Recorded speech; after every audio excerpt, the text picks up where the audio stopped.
Equation कोणते कोणते आहेत बघा.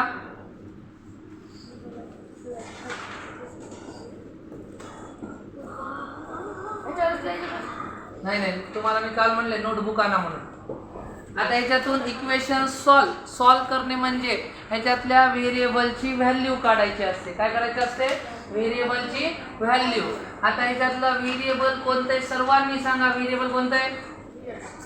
कोणतं आहे? एक्स. म्हणजे त्याची व्हॅल्यू काढायची. काल तर आपण बघितलं. आणि व्हेरिएबल सॉल्व करताना आपण इक्वेशन सॉल्व करताना काय करतो?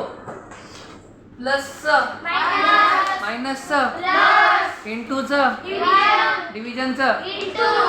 आता इथं तेच करायचं.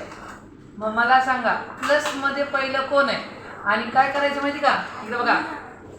व्हेरिएबल एक साइड बाकी सब व्हेरिएबल बाकी सब